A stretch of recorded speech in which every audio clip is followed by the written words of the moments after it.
Hey everybody, and welcome back to my channel. I hope you're all doing well today across the world, wherever you may be. And today's video is going to be a requested topic by one of my lovely viewers. They asked about, can I do a video about what is autism? So I thought I would do a in-depth video explaining it a little bit better. I have done a previous video about autism before and what it is and what to look out for, but this is going to be an updated, fresh video for those of you who are new to my channel, who have recently subscribed. And this is what autism is, so I hope you learn something about autism, and I hope this is helpful to you. So let's get into the video. So what is autism? I've been asked. Autism is a lifelong developmental disability which affects how people communicate and interact with the world and people around them. In the UK, more than 1 in every 100 people are on the autism spectrum, and there are around 700,000 adults and children in the UK. Autism is a spectrum condition and affects people differently. Autistic people have difficulties with both verbal and non-verbal language, such as gestures, tone of voice, and understanding sarcasm. Social interaction. We have difficulty recognising or understanding others' feelings and intentions and expressing our own emotions. It can make it difficult to understand the social world around us. This could look like us being insensitive, seeking time out when overloaded, not seeking comfort from others, appear to behave strangely or inappropriately, and find it hard to form friendships. We often might have repetitive or restrictive behaviours. Autistic people may repeat movements such as hand flapping, rocking backwards and forwards, or the repetitive use of an object such as flicking a pen, clicking their fingers, or opening and closing a door. Autistic individuals do this to help calm or self-soothe themselves when they feel stressed or over anxious. We also may be over or undersensitized to light, sound, taste, touch, temperatures, or pain. We have highly focused interests and hobbies that start from a young age and can be lifelong or short term. So I hope that has given you a little bit in depth about what autism is from my perspective.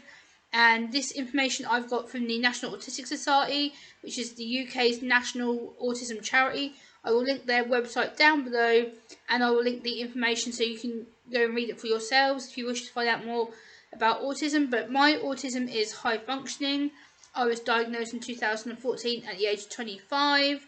My autism affects me differently. So for me, I'm more sensitive to high-pitched noises. So things like ambulances, police sirens, buses, motorbikes, anything that has a high-pitched noise or a high-pitched squeal noise, it kind of really irritates me, makes me feel anxious. I'm sensitive to sound, I'm sensitive to touch, so it depends if you touch me with a firm touch or a light touch, my body feels like it's got electric shocks going through it a lot of the time. I have problems with my eye contact, you can probably tell. I tend to look down at my notes and then glance back up at the screen because I like to keep on track with the topic and make sure I have relevant things to say.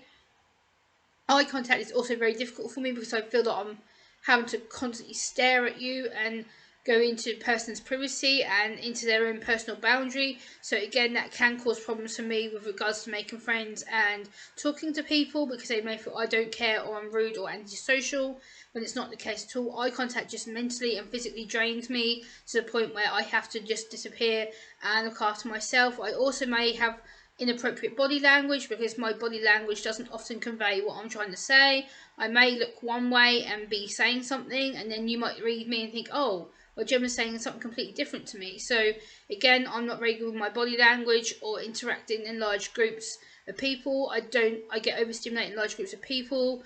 I'm very anxious when it goes to travelling, to events, or to see other people. I have to plan how I'm going to get there, how I'm going to get back, how long I'm going to be there, is there going to be food there that I like, if I'm going out to a food venue, or if I'm going out to a relative's house, I have to make sure they know what I like to eat and what I like to drink, so at least I know I don't have to particularly worry about going out to my friends or family's houses, because they do tend to know what I like and what I dislike. Being insensitive, yes, or being strange, I've been called that over the years because people think, oh, Gemma's just a bit, different, and she might be a bit insensitive. She may say the wrong thing at the wrong time. It's not intentional. It's just the fact that my brain has so much going on and I struggle to comprehend what I'm trying to say.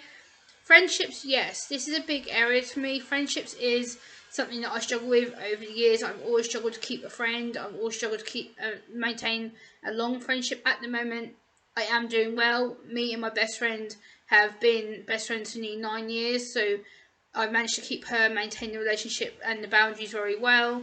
We help each other out. She also has mental health issues, and she understands me, I understand her, and we try and support each other through our mental health difficulties.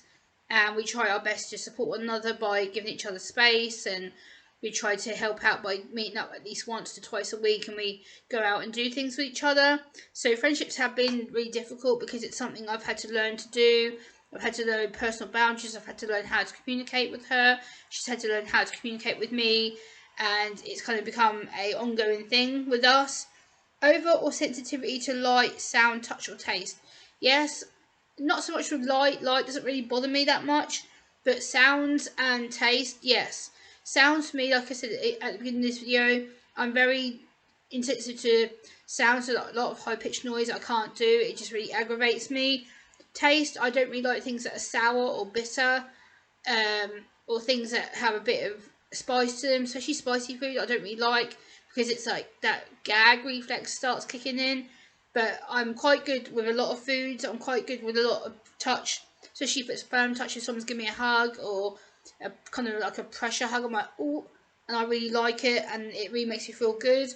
Temperatures, yes, I'm very sensitive to temperatures, because I can go from being really hot and being okay, and then being really cold, and it's like, oh my god, and I can get really sensitive with the pain and discomfort of that temperature. Or if I feel ill, I'm very emotional when it comes to pain. I don't deal well with pain at all. I'm very sensitive to my pain threshold. I have a very, very low pain threshold. I'm very getting upset easy when I get ill, or like I recently had the world situation issue where I had the C word, which I'm not going to say because YouTube doesn't like it, but yeah, basically I had the C word, and it made me feel really knackered, tired, exhausted, mentally drained. I just felt really not hungry. I lost my appetite. I felt really weak and just crappy, and my tolerance for being talking to people or being online was a very, very low tolerance. I just couldn't do it. I felt absolutely drained, empty, lost, kind of, yeah. So I was very, very oversensitive to that. We have highly focused interests. Yes, I do have highly focused interests. I am somebody who has passionate interests about politics, or Elvis Presley, or Star Wars, or anything to do with movies. I am very passionate about that kind of genre of films and music. I do love talking about Elvis Presley. I have a lot of Elvis Presley collections. As you've seen, I've done multiple videos and live streams showing my Elvis collectibles over the time that I've got them. I'm also very passionate about music and films. I'm also very passionate about reading books. I don't tend to talk about the books that I read, but I do have a lot of autobiography books that I've read of different celebrities over the years.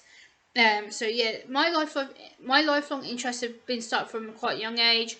I've been passionate in politics since I was about 10, 11 years old, from seeing the news about David Cameron and the other prime ministers that we had, Gordon Brown, etc. And I've always been like, oh, I want to have my voice heard, and I want to get interested in it, and I research everything I need to know about it, and I don't stop digging until I find out how to get involved. And I did a lot of political work with my former Conservative MP Ben Gummer before he left Ipswich. I was very, very involved with him.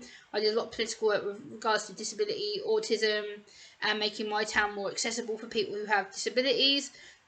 Not just autism, but mental, physical disabilities, and I raised a profile to make sure that disabled people were involved in the local political scene, and I got involved with that thanks to my late friend Matthew, who unfortunately lost his life a few years ago.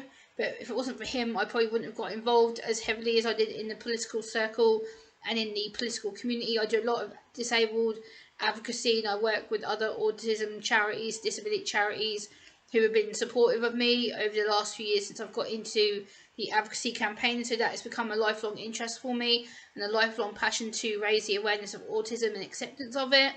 So I hope you've enjoyed this video. Please like, comment, share and subscribe, and I'll talk to you soon. Bye guys.